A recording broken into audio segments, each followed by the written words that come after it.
There are two options of reconfiguring a limit to apply L'Hopital's rule. However, look for the format which truly simplifies the limit. Welcome to Differential Calculus.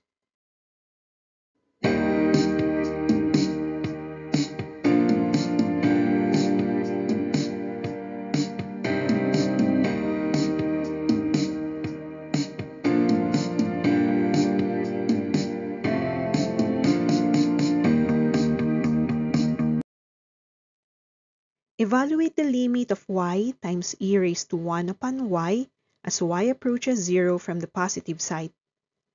Substituting 0 to y, we get 0 times infinity from e raised to 1 over 0. This shows that the problem lies under case 2, so reconfigure the terms to have a denominator. For the first try, we use y as numerator and the reciprocal of e raised to 1 over y as denominator. Applying L'Hopital's rule, the derivative of y is 1. The derivative of the denominator uses quotient rule, where the denominator is the square of e raised to 1 over y. Using low d high and high d low, the first term has e raised to 1 over y times the derivative of 1. Then subtract high d low, which is 1 times the derivative of e raised to 1 over y. The first term becomes 0, so we focus on the second term. The derivative of e raised to 1 over y is e raised to 1 upon y. Then attach d over dy of 1 over y through chain rule. E raised to 1 upon y can be reduced. Then place the denominator of the denominator to the numerator, creating the negative of e raised to 1 upon y all over the derivative of 1 over y, which then requires another quotient rule.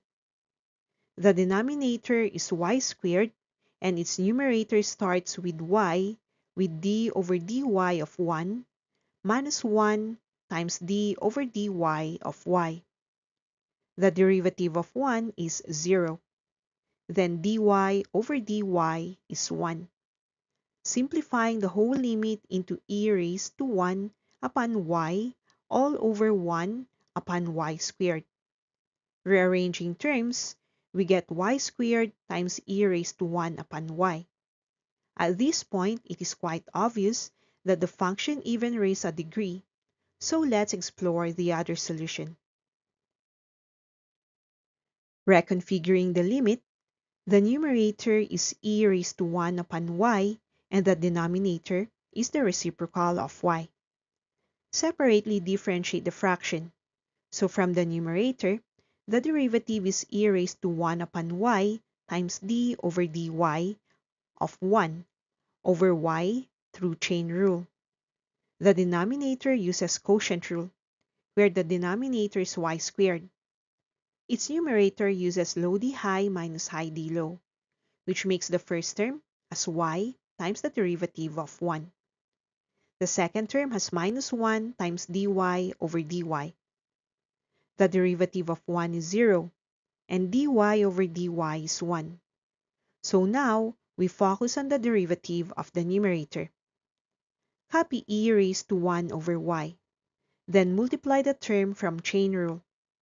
Similar with what we just differentiated earlier using quotient rule. The denominator is y squared, and the numerator becomes y times the derivative of 1 less 1 times dy over dy. Again, the derivative of 1 is 0, and dy over dy is 1. So the limit then is rearranged and simplified as y squared from the denominator, multiplied by e raised to 1 over y upon y squared.